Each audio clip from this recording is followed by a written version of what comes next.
I would like to extend my best wishes for the grand success of this Nepal-China Think Tank Conference 2017. And I believe this conference will be a conference of great success. It will contribute to develop and further strengthen friendly relations between our two countries.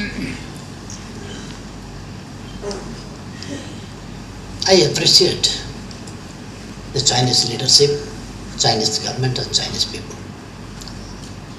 because China respects sovereignty of Nepal, never interferes in its internal affairs, as Dr. Yadav mentioned, and respects our national dignity. China, I found, always positive and willing and eager to support our development endeavors. In this regard, we can work together with China. And when I got opportunity last year, when I visited China, then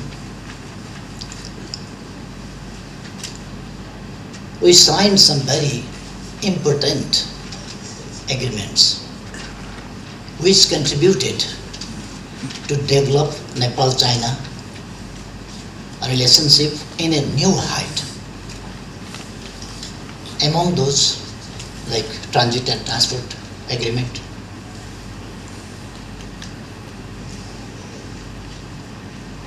connectivity and cooperation. There are so many agreements on the question of connectivity, and so many agreements as well as in the field of cooperation. I need not mention now, or I need not repeat those agreements because already previous speakers already mentioned all these things. And particularly now, I am in a hurry and I am here to say Mangalam Bhagwan Vishnu Mangalam Garvendra.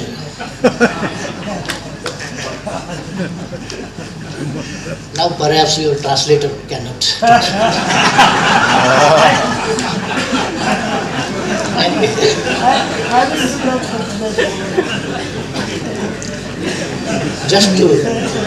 just to express my best wishes for the success. Friends spoke about the policies, desires, stand and feelings of Nepal and Nepali people. That is, entire Nepal is in one view that Nepal supports one China policy. Nepal always adheres on one China policy, as Guru just before mentioned about one China policy. There is no dispute.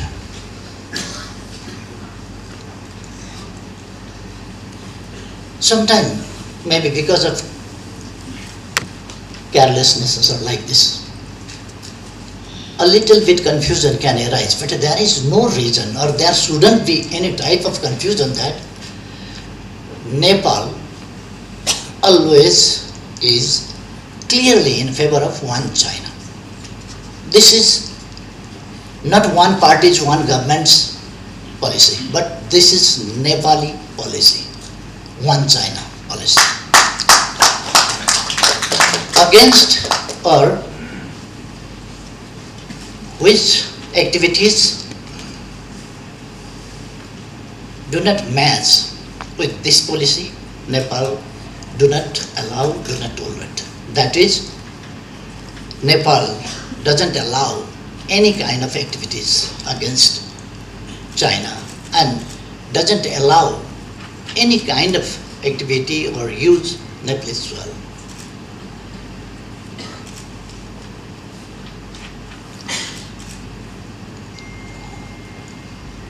Last year, I got opportunity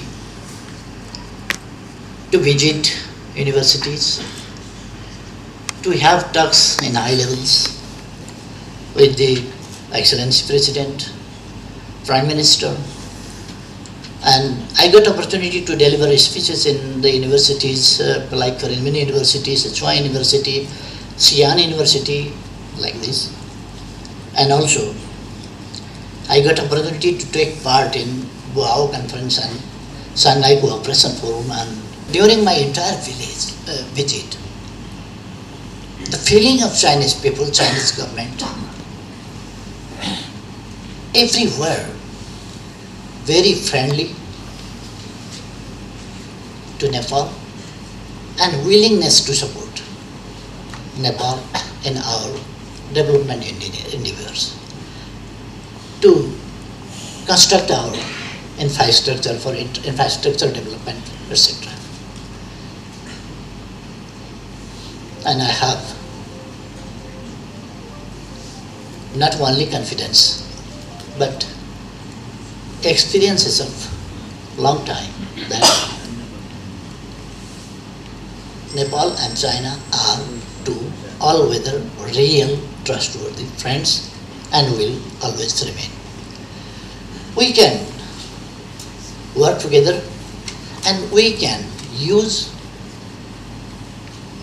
one belt, one road, or belt and road initiation taken by the present leadership of China, which can be much more beneficial for our economic development.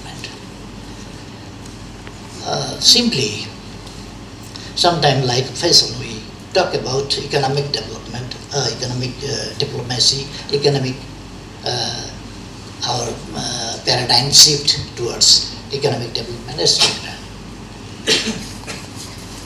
But in practice, as Guru was telling just before, we have no time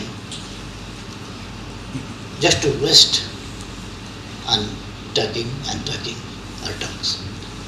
But we have to do something. And we can change the situation. Of course, we have promulgated the Constitution. That's a great achievement. And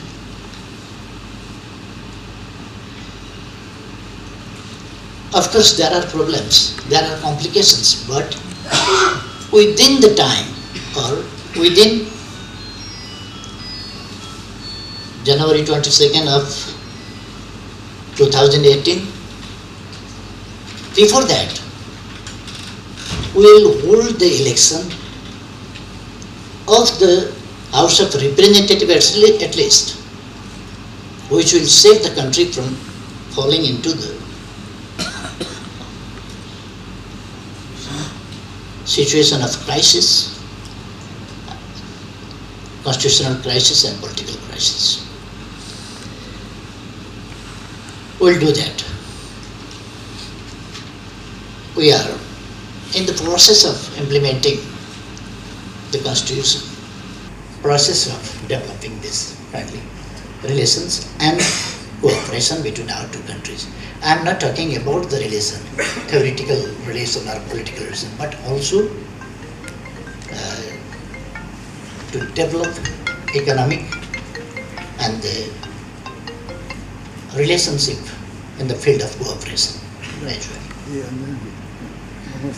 And again, I would like to thank the organizers for organizing this very, very important and timely conference.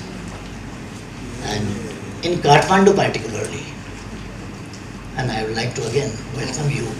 You traveled to Kathmandu, you came here. And this joint conference was possible.